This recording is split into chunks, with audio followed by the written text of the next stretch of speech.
Is Elon Musk Starlink Mini worth it? So I've been using the Starlink Mini for about 2 weeks right now. And here is like my genuine thoughts and opinion before you give Elon Musk 318,000 naira and locking into a 56 or 57,000 naira subscription per month. So yeah, first things first is it costs 318,000 naira. That's like for the hardware, right? Then the subscription per month is 57,000 naira, right? One of the things you should take into consideration before you buy Starlink Mini, or I think even like any Starlink at all, is make sure that there is clear sky for the installation. Now, this may sound like the obvious thing. That's what pretty much every other person says. Like if you go online, if you go on Twitter, even the Starlink website, they tell you that clear sky, right?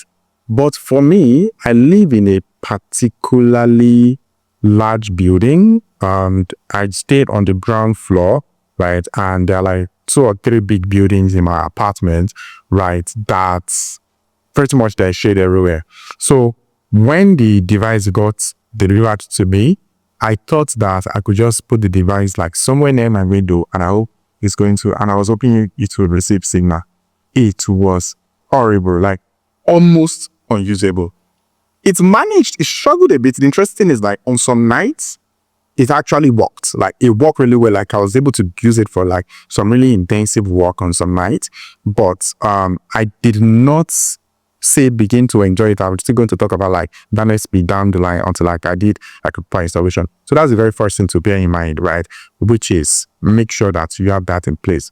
Second thing, before you buy that, you want to put into consideration before you buy a Starlink Mini is that what exactly is your rationale for paying for this now?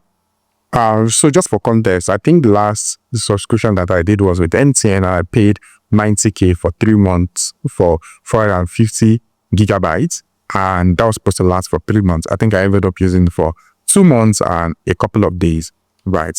And to be honest, when I had that MTN subscription for 50,000 naira for 450 gig, right, it totally deserved me where like upload speed was good, download speed was good, and I could do pretty much like a lot of things, right? But for me personally, the reason I decided to go with Starlink is so I spent about a week in friend's house and it was using Starlink. And one thing I discovered was that my productivity was kind of through the roof. What that means is that I was not necessarily thinking about internet. I was not trying to do stuff and think about the fact that, oh, my internet subscription is going to get exhausted. Like, oh, and I need to download this tool to test it out. I'm not thinking about, oh, from 450 gigabytes, if I download something of 10 gigabytes, it's down to 440 gigabytes because it's practically unlimited, right? I've only been using it for my Starlink for about 2 to 3 weeks right now.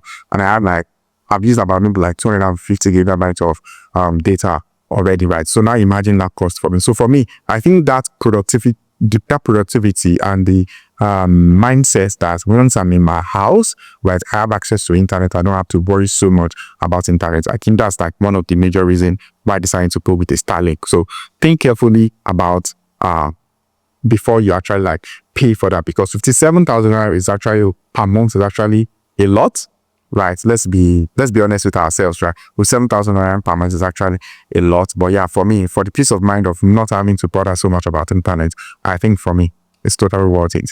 The second thing is I'm going to talk about like the delivery timeline. If you order directly from the Starlink website, it's actually like super fast. I ordered like maybe like on a Tuesday, and it got to me about 2 days after via DHL, and delivery fee is about 36,000 naira. So yeah, delivery is super fast, like really no issues on that front. So like I mentioned, like when I initially got it, I just put it like beside my window. So what I did was basically just to look for a Starlink installer to like help me install it properly. And after they installed it properly, like I began to like really enjoy it, right? And also like I mentioned, like there's a lot of blockages like in my apartment. So it is not like the best. It is not like the best of internet, but I'm literally at the place now where, for example, if I'm on a call and there's like a disruption, and I'm sure that it's going to connect like in the next 5 seconds. I don't know what I'm saying, right? So like more peace of mind. Or like if my MTN just goes off, I don't know if it's going to go off, when it's going to come back again. There isn't really like a lot of peace of mind in that sense, from that aspect, right? So yeah, internet speed is good if you install it. Another thing is that when you buy directly from Starlink, they say that you're going to get 1 month subscription for free. I'm not exactly what that's, no, I'm not sure I exactly know what that means. I think the billing cycle for Starlink is like the first of every month. So I think I only got the first 3 days for free. So I think mine came in like July 22nd or so. So I got just the remaining 3 days free in that month, right? And I was actually billed for August. So yeah, actually prepared to pay for the first month as well. So yeah, that's pretty much my honest thoughts and opinion about like getting a Starlink. I don't know if I'm going to plug in B-rolls a lot, but I just wanted to rant about what it is like to like use Starlink. It's been 2 or 3 weeks now, maybe like in a couple of months I'll probably do another review. But yeah, that's pretty much it for now. Cheers.